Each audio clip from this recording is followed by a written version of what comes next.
I had spent the entire Christmas Eve preparing the house with a kind of hopeful enthusiasm I hadn't felt in years.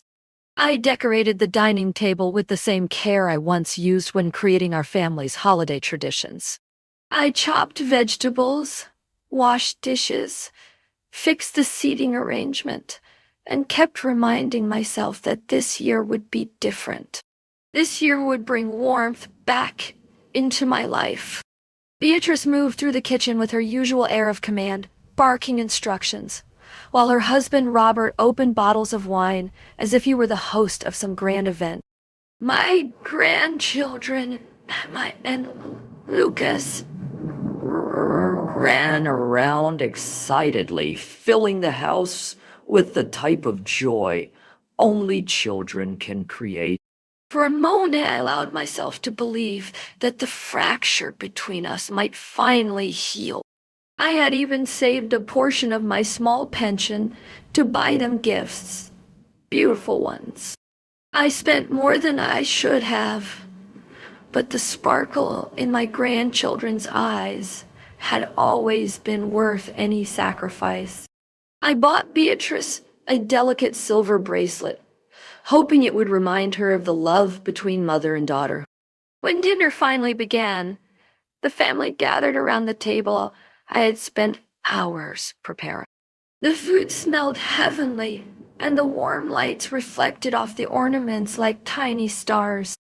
Robert raised his glass for a toast to family, and my heart swelled at the thought that maybe, just maybe, I still belonged. But that illusion shattered within seconds. When I stood to serve myself a small piece of turkey, Beatrice placed her hand over my empty plate, cold, firm, and humiliating.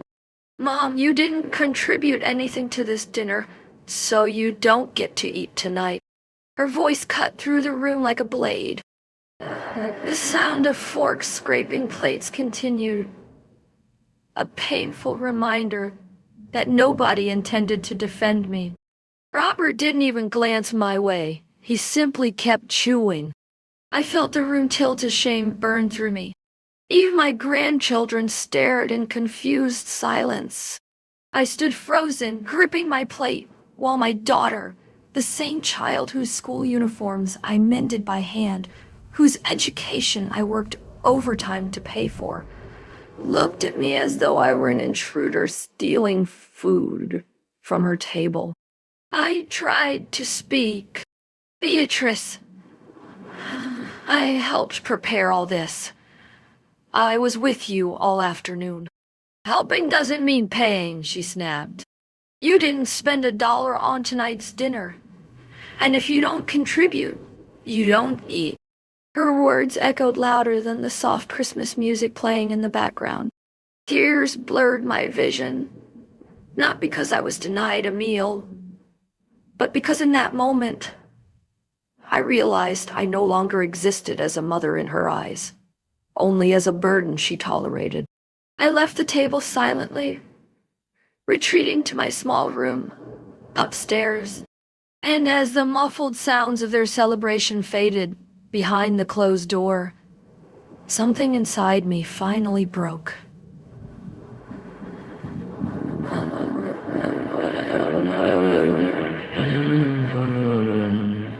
And awakened. What I discovered the next morning, hidden in my daughter's private messages, was far worse than the humiliation at the dinner table. It was a betrayal so deep it changed everything. The morning after that cruel Christmas Eve felt unnervingly quiet. The house was still decorated in red and gold, yet every ornament seemed to mock me. I moved mechanically through the hallway, my mind replaying Beatrice's words again and again. Words I knew I could never unhear. When Beatrice announced they'd be taking the children to the Christmas market downtown, she didn't even look at me. "You should rest today, Mom," she said, her voice coated with artificial concern. You were, emotional last night. Emotional. That was her polite way of dismissing the humiliation she'd inflicted. Once the front door shut behind them, the silence settled like a heavy blanket. For the first time since moving into this house, I walked into their bedroom. Curiosity, but out of a desperate, instinctive need for answers. Something inside me whispered that the cruelty of last night didn't come from a moment of stress. It came from something deeper. Beatrice's phone rested on her nightstand, glowing faintly as it charged. She had always used the same passcode. Her daughter Emma's birthday. My hands trembled slightly as I typed in the 4 digits. The phone unlocked instantly. At first, I planned only to check if she had complained about me to friends. But what I found, I was not prepared for. A WhatsApp group chat titled Family S and May blinked at the top of the recent messages. The participants were Beatrice, Robert, and Robert's sister, Christina Dutto. The latest message was from just 3 days earlier. Robert, I can't stand your mother here anymore. She's always in the way, and she expects us to treat her like royalty. My breath caught in my throat. Then Beatrice responded, I know, but we need her pension until we save enough. After that, she can go to the old residence. She be comfortable there. Old residence? My heart pounded as I scrolled. Accompanying the messages were photographs, granular images of a dull gray building with narrow hallways, metal frame beds squeezed into rooms with peeling paint. The captions told the rest of the story. Christina, this one is cheap. $400 a month. 4 women per room. Perfect for her. Robert, good. And once she's there, we can sell the extra furniture she brought. That dresser you have in her room looks valuable. Beatrice. Yes, and imagine the privacy we'll have. Last night, I even dreamed she passed away there. Felt like peace. I had to sit down. My legs simply couldn't hold me anymore. My own daughter, my little girl who once cried when I left her at kindergarten, was planning to discard me like an expired appliance. Not only discard me, but profit from it. I kept scrolling, my vision blurring with grief and disbelief. Robert, we just need to keep her happy until we finish the paperwork. If she gets suspicious and leaves early, we lose the pension money. Beatrice, don't worry. I'll tolerate her until after Christmas. Then we'll convince her it's temporary while we renovate her room or something. My hands shook so violently that I nearly dropped the phone. I took pictures, dozens of them, with my own device. I needed proof. I needed to protect myself. When I finally placed her phone back on the nightstand, my chest felt hollow. I walked back to my room slowly, breathing through the ache that felt like betrayal, heartbreak, and revelation all at once. That night, I didn't sleep. Instead, I sat on the edge of my bed, staring at the twinkling lights of the tiny Christmas tree in my room. They flickered innocently, unaware that everything I once believed about my daughter had crumbled. By dawn, I knew what I had to do. I would leave this house, not in anger, but with dignity. And before stepping out, I would show them something they never expected from me. Strength. But leaving wasn't enough. I needed a plan, one that would protect my future and expose their intentions. And the first step was a single phone call that changed everything. I waited until the house was emptied of voices, footsteps, and tension. As soon as the front door closed behind Beatrice and her family, I opened my suitcase and began packing. Every fold of clothing, every item placed inside, felt like reclaiming a piece of myself they had chipped away at. But leave required more than a suitcase. It required a plan. For years, my daughter and her husband relied on my pension as if it belonged to them. I had allowed monthly transfers, joint accounts, and even temporary help with bills they never repaid. Their betrayal was personal, but their manipulation was financial as well. So, before anything else, I took out the manila envelope where I kept important documents and placed inside the screenshots of their WhatsApp messages. Proof, clear, undeniable proof of what they were planning. Then I sat at my desk and dialed a number I hadn't used in months. Beatrice, my old neighbor, my dear friend.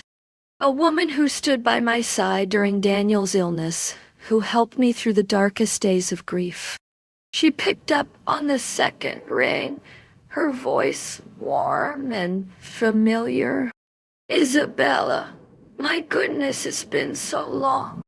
Hearing her voice nearly dissolved the tightness in my chest. Patricia, I need your help, and I need it quietly. She didn't ask questions, didn't ask why my voice trembled. She simply said, "My door is open. Come whenever you're ready." After hanging up, I wrote a letter.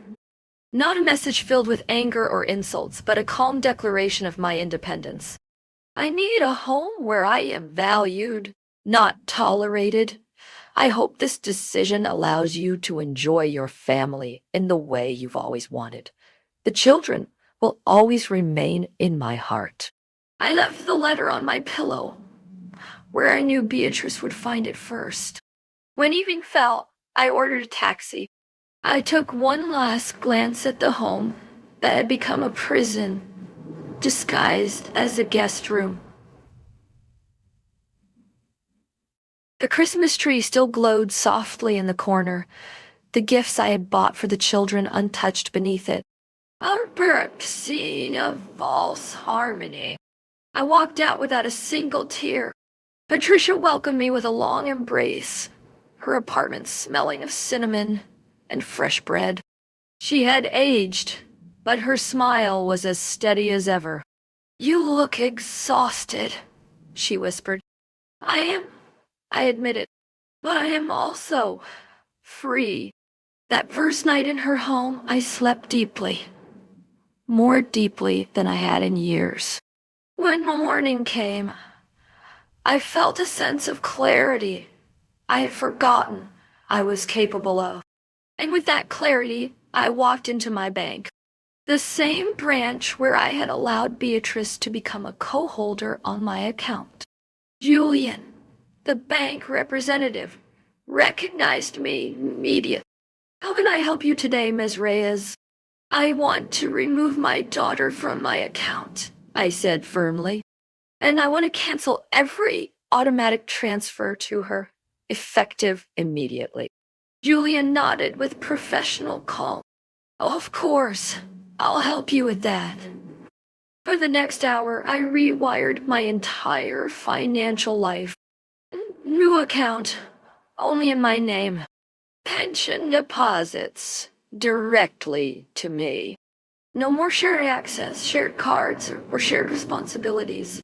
When I left the bank, the winter wind felt cold but refreshing, like the first breath after resurfacing from underwater. But I knew what would come next.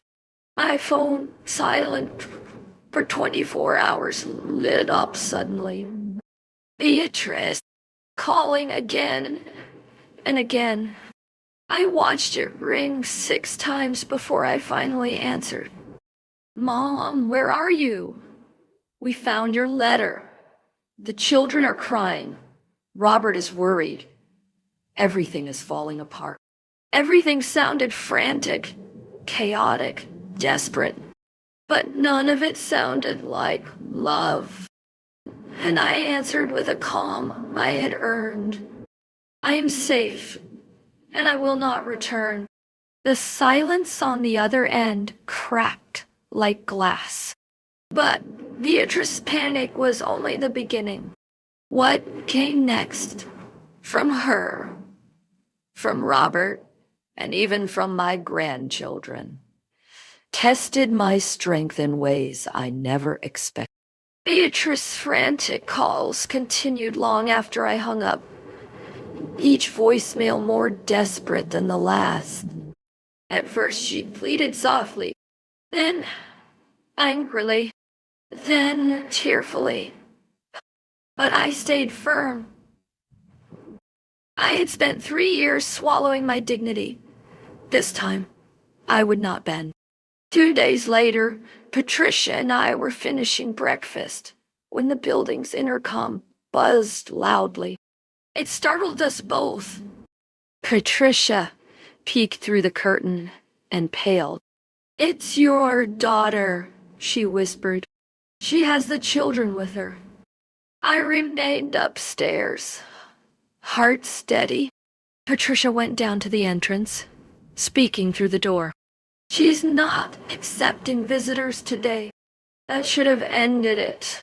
Instead, I heard Beatrice's voice echo upward, breaking into shaky pleas. "Mom, please, just 5 minutes." I stepped onto the second-floor balcony, keeping distance but making sure she could see me. There she stood on the sidewalk, her hair unbrushed, eyes red, her 2 children clinging to her coat. She had staged a picture of a desperate mother. I knew her too well to fall for it. "Not, Mom," she begged. "The kids, they haven't slept. They think you left because they misbehaved." That pierced me.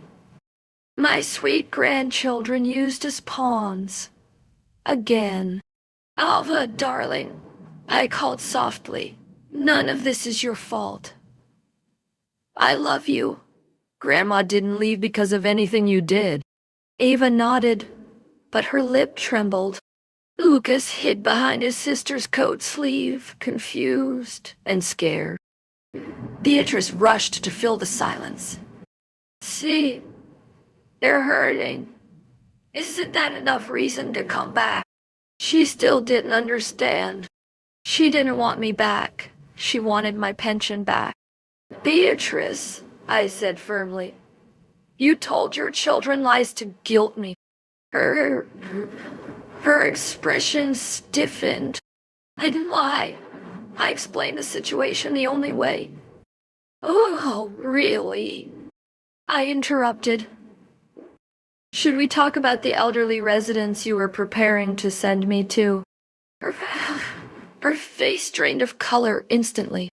"I don't know what you're talking about," she whispered, eyes darting nervously as strangers walked past. "The residents," I repeated slowly, "where you plan to place me with 3 other elderly women for $400 a month. The one you called perfect." Ava looked up at her mother with wide eyes. "Mom, what residents?" Beatrice grabbed the children's hands. "Kids, let's go. This is not the place." I didn't raise my voice. I simply said, "I saw the messages, Beatrice." That froze her completely. Panic flashed across her face. "Mom, please, let me explain." "There is nothing to explain." My voice remained calm. "You used me for money. You humiliated me. And then you planned to discard me like old furniture." Her lips trembled, and she switched tactics. Anger replacing guilt. "You're unbelievable," she snapped. "After everything we did for you." "Everything I did for you," I corrected. 40 years of support. 3 years of financial contributions, care for your children, and still you treated me as a burden." Beatrice opened her mouth to argue again, but emotion got the better of her, and she dragged the children away, muttering accusations under her breath. She didn't get far before her mask cracked completely. "You're a selfish old woman," she shouted, voice raw. "You ruined everything." Her tantrum drew curious glances from neighbors on the sidewalk. I didn't respond. I simply stepped inside and closed the balcony door. But the day wasn't over. That evening, just as Patricia and I sat down for dinner, the front door shook violently with repeated pounding. Patricia rushed to the window, horrified. "It's Robert," she whispered. The anger rising from the street was unmistakable. "Isabella, come out here now." I stepped onto the balcony, but stayed behind the railing. Robert's face was twisted with rage. "You're destroying our lives," he shouted from the sidewalk. "You owe us. You owe us." "No, Robert," I replied evenly. "I owe you nothing." His threats grew louder, uglier, more reckless. Patricia warned him she'd call the police, and that finally made him retreat, though not before he spat out a final warning. "This isn't over." Patricia shook her head as she locked the door. "That man is dangerous, Isabella. You did the right thing leaving." I knew she was right, but what I didn't know was that the next confrontation wouldn't come with shouting. It would come quietly, through the innocent words of my grandchildren. The next time I saw my grandchildren, they told me something that shattered my heart and forced me to make a decision I never imagined. Days passed quietly after Robert's angry outburst. For the first time in years, I slept peacefully, free from whispered insults, slammed doors, and the constant tension of living where I wasn't wanted. But I knew Beatrice wouldn't give up, not until she exhausted every angle. She tried calling from different numbers, tried sending voice notes, even had Robert leave long handwritten messages that swung between threats, guilt. But I stayed firm. I refused to let their chaos pull me back into old patterns. Then on January 2nd, I saw something that nearly broke me. Patricia and I were returning from the bakery when I noticed Beatrice's white sedan parked near a playground across the street. At first I thought it was a coincidence, until I saw Ava and Lucas bundled in their winter coats, playing half-heartedly on the swings. And there, sitting stiffly on a nearby bench with a magazine she wasn't reading, was my daughter. She was watching the building, waiting for me. I just squeezed my arm gently. "You have to go." "I know," I murmured, "but I won't hide from my grandchildren." I walked toward the playground with measured steps. Ava was the first to see me. Her eyes widened, and she ran toward me with cold, reddened cheeks and trembling lips. "Grandma," she cried, throwing her arms around me. I held her tightly, feeling her small shoulders shake. Lucas came next, clinging to my coat like he had been waiting days for this moment. Beatrice stood up slowly, pretending to be surprised. "Mom, we didn't expect to see you here." I gave her a flat, tired look. "Then you should have chosen a different bench." Her cheeks flushed, but before she could speak, Ava looked up at me with worried eyes. "Grandma, Mom said you left because we weren't good Christmas." Beatrice's eyes widened in warning. "Oh, please." "No," I said sharply, cutting her off. "Let the children speak." Lucas tugged my sleeve. Grandma, are you mad at us? My heart twisted painfully. These innocent children were being used to manipulate me. Not out of love, but out of my daughter's desperation. I knelt so I could look them both in the eyes. Listen to me carefully, I said softly. Nothing you did made Grandma leave. You were perfect. You've always been perfect. Eva sniffled. Then why aren't you coming home? I glanced up at Beatrice before answering.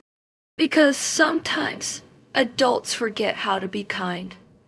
And when that happens, it's safer to live somewhere else.